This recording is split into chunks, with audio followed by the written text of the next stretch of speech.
There was an unexpected silence in the magic forest. All the animals, trees, and flowers seemed to be holding their breath.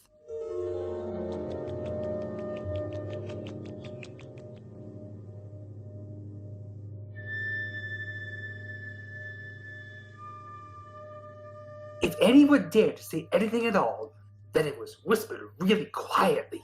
Why hasn't it happened yet? The mouse squeaked even more quietly than usual. Shh, the old tree said in an imposing voice. Should I have a look? Asked Wuschel the squirrel.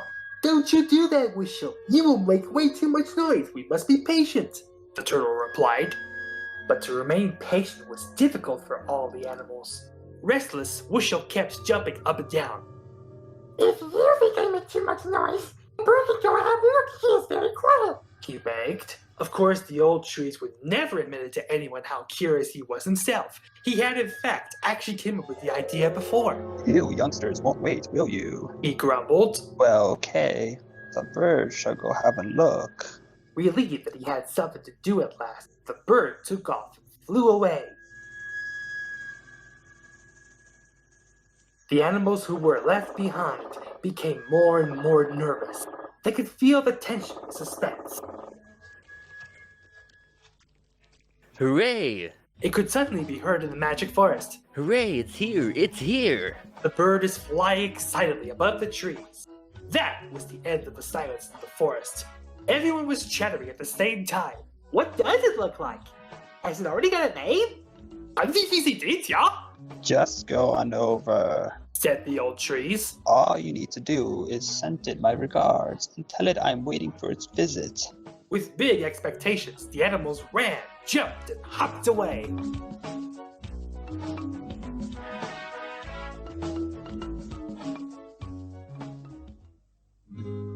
The mother deer was looking at her baby with pride. The father stag was watching it with benevolence too. Suddenly, he raised his ears. I think we're going to have visitors, he said. Oh, how pretty! Oh, how lovely! The animals were whispering to each other. This is the prettiest little fawn that's been ever born in the magic forest. It really looks golden, the squirrel said enthusiastically. What's his name? Stomper the rabbit asked. We don't know yet, said the father. We haven't had time to think of a name. But Wuschel has just found it about now, said the mother deer. Wuschel was surprised. Are you giving a new fawn a name? He asked, full of amazement. Yes. Didn't you say the little fawn looks golden? Goldie is the right name for my daughter. Goldie, that's a nice name, Wuschel said happily. He had found the name for the new fawn. That, in Wuschel's eyes, is a commitment. Wuschel swore to himself he would always look after Goldie and that he would never leave her alone. Soon, Goldie learned to jump and run. Wuschel became her best friend. He played and frolicked around with Goldie all day long. Bit by bit, Wuschel showed his friend around the forest.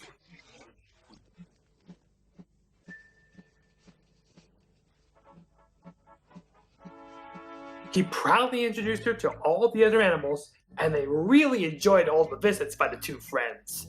The animals loved Goldie more and more every day because she was always friendly and cheerful. And when the two friends had frolicked around about enough, they went to see the old trees. They lay down beneath the old branches and listened to their stories. The trees had been living in the forest for a very long time, even longer than the old turtle. And therefore they could talk about times when they were still wild bears and buffaloes, still alive in those times, and that a human being is rarely seen in these parts.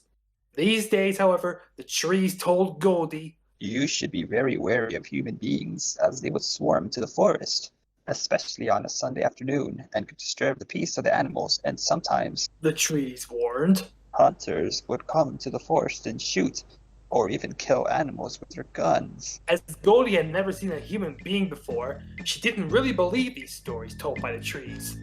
But even without human beings, the forest could become a dangerous place, as Goldie had to learn about this rather quickly. Every day, Goldie and Wuschel played in the meadow, It was nearly summer, and everywhere there were beautiful flowers of all colors. Goldie was watching the bees as they were busily collecting pollen. She found one of the bees particularly pretty and tried to nudge it with her nose again and again. The bee enjoyed this very much and played tag with Goldie. "Watch out!" Wuschel shouted, but it was already too late. Goldie had fallen into the pond and was rowing her legs heftily, splashing wildly with them. "The water's not too deep," Wuschel shouted. "You can stand up!" And indeed, when Goldie stopped kicking around, she noticed that her legs were on solid ground. She quickly jumped out of the pond. Wuschel laughed his head off so hard that his stomach hurt, and the bee was also giggling away. Stop laughing, you two. That could have happened to you just as well. But not to me. Bzz. And I always look where I'm going. Wuschel said, full of self-confidence. Goldie sulked, but not for long, because the day was just too pretty to feel offended.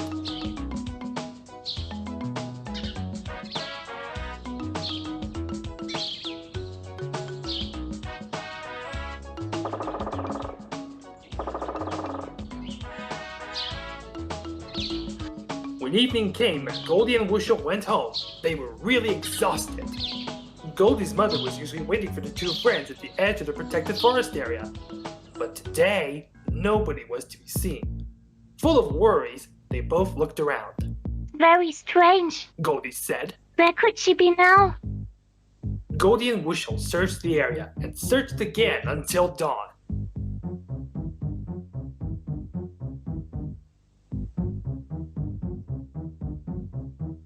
They asked all the animals whether they'd see Goldie's mother, but nobody knew anything.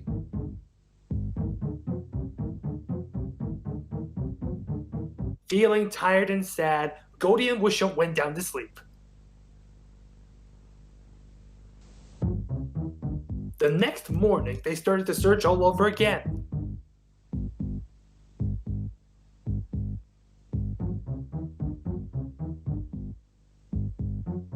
They searched for many hours in vain, until eventually they sat down in the meadow and they were utterly depressed. What's the matter with you? They suddenly heard a voice. Could I help you with anything? It was Stomper, hopping over the protected forest area. Oh, Stomper. Goldie said, terrified. My mother's disappeared and nobody has seen her. We've already asked all the animals in the forest. Oh my. Stomper said with fear. That sounds bad. I never saw something like that before. Goldie and Wuschel jumped up. Do you know anything? Have you seen anything? I hope I'm wrong, but I'm afraid I'm right. Yesterday at lunchtime, I was hopping around the meadow over there with my children, and I came really close to the clearing, and suddenly it went dark. But it was not the sun setting, but huge shadows falling onto the grass. Stomper became very quiet. They were humans. Humans? Did they have guns? Did they kill my mother? I don't know. As soon as we noticed the human beings, we ran off quickly. But I didn't hear any shots. Then what happened afterwards? I don't know. Stomper replied sadly.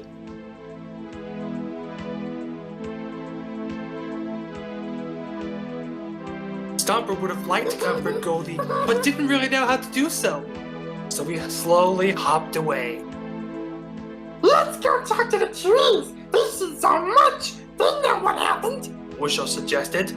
They quickly ran to the trees and told them what Stomper all told them. Oh dear. That sounds bad. No one who has ever had anything to do with human beings has ever come back to our forest. From that moment on, nobody could hear Goldie's laughter anymore in the magic forest. With dreadful eyes, she sat in the meadow without saying a word. The other animals missed her laughter and their rollicking, and after a while, they too became sadder and sadder. The magic forest turned into a silent place. Even the birds twittered only little messages to each other quietly. One might almost have thought that even the sun didn't shine as brightly as before, because the forest grew more and more dark. One day, an old wandering bear named Brummi came into the magic forest on his travels. Astonishingly, he looked around. Was this really the same forest he'd noticed a young bear cub? In those days, he was quite bright, and everyone seemed so happy. He decided to take a rest near the old trees. "Hi there, old trees," he said. "What's been happening here? Why didn't you keep your heads down?" "Shh," the trees said, because the bear had spoken in a very loud voice, and nobody in the magic forest had done that for a long time. Brummi looked amazed. "If you're not allowed to speak up anymore, then you're in a bad situation indeed. Now tell me immediately. There's always a way in which people can help." Not in this case. Listen closely. Many months ago, we were all happy and were having a lot of fun. But then, something terrible happened afterwards. And so the old trees told Brummi the story of Goldie and the disappearance of her mother. The bear listened full of interest. "Is there any way you could recognize Goldie's mother?" he asked. Yes, Goldie's mother has a white patch on her right front leg. That is something very special. "Then in that case, I've seen Goldie's mother," claimed Brummi. Seen her? Is she alive? The tree exclaimed. She's alive! The bird sitting on the branch of the old trees heard everything and chirped loudly. She's alive! Frightened, the animals looked up in horror. "Haven't you heard that, yeah? Bird says she's alive! Woo-hoo, yeah?" They were whispering because they didn't dare talk too loudly yet. But there were so many of the whispers, and then the whispering became noisier and noisier, and eventually the entire magic forest was rustling. Goldie, who was still sitting sadly in the meadow, heard this as well. She's alive! She looked up with disbelief. The bear has seen your mother. She's alive! The bird shouted excitedly. Goldie jumped up. Where's the bear? Near the old trees. The bird replied. At long last, after all this time, Goldie ran with long strides. Stop! Not so fast! Wuschel shouted and hopped on.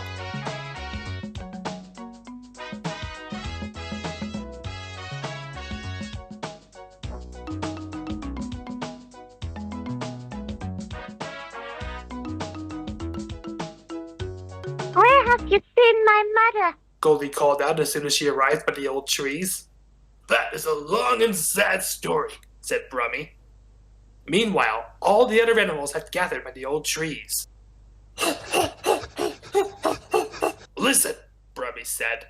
"As you would know, many thousands of animals are killed by humans. But not always. Sometimes we are just caught, and the humans lock us up." Why do they do that? Stomper asked. "I'm not exactly sure," the bear said.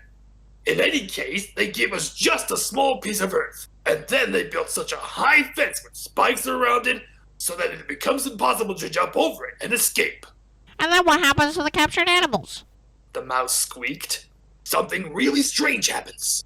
Every day, many humans come up to the fence and look through it. We never have a moment of peace. We are always being watched. There is no place where we can go and hide ourselves from them." "That's absolutely horrible." "But that's not all, folks. Often the human beings bring along drinks and food, and then they throw the empty cans and bottles behind the fence." You mean where the animals are? "Yes, Wuschel, exactly there. And very often the animals hurt themselves on the pieces of glass or tins." And Goldie's mother?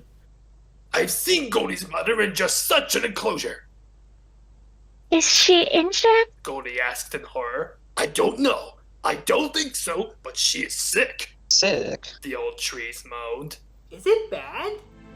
"Yes, unfortunately so.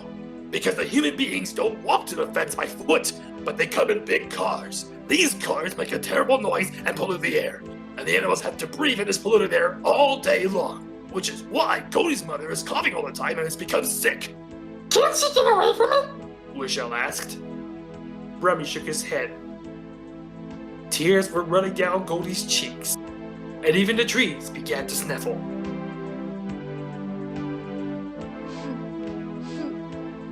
Oh, come on, that's impossible. There has to be a way to free the animals. It has never been tried before. "But didn't you hear what the bear said? The fence is too high to jump over it, yeah?" Yes, it is too high, that's true. But who says that there's only one way to cross the fence? Perhaps there's a way to get underneath it. Under the fence! That's the idea! Off we go then, Brummi said. The animals started to move.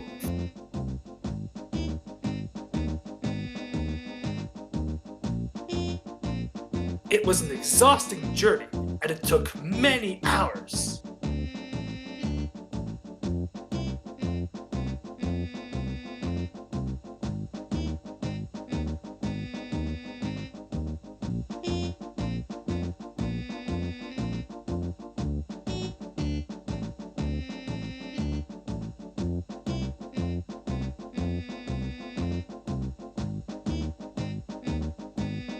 At last, they made it to the fence. Goldie wanted to run up to it. Hold on! We have to wait here until it's dark and the humans have gone home. Otherwise, you'll be caught as well. The animals hide themselves behind a tall hedge. Finally, it became quiet, and the last car drove off. All right, let's go. Carefully, they all sneaked towards the enclosure. The captured animals huddled together tiredly in a small spot. They all looked very sick. Mom? Goldie called softly, but when she did not react, she called a bit louder. Mom! Very slowly, the mother deer turned her head. Goldie? She whispered weakly.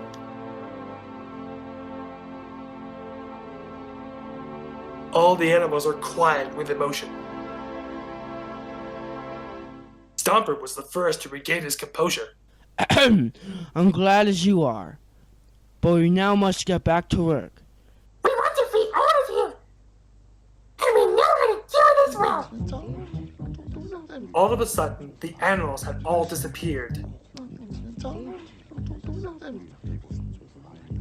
Where have they all gone? Goldie's mother asked. Can't you hear them? Goldie replied. The mother deer had raised her ears so that she could hear it herself. There was some nibbling and scratching everywhere. The rabbit, the squirrel, the mice, and all the animals with sharp teeth were busily nibbling away at the fence, while the moles dug deep holes underneath. Without a break, they worked hour after hour. That should be enough now. Stomper said finally. If you make yourself small, you can slip through the fence. Undoubtedly, the captured animals came nearer. Come on, who's going to be first? I'm sure it'll work. Goldie's mother made herself as small as she possibly could, and really did manage to crawl through the fence. The animals cheered.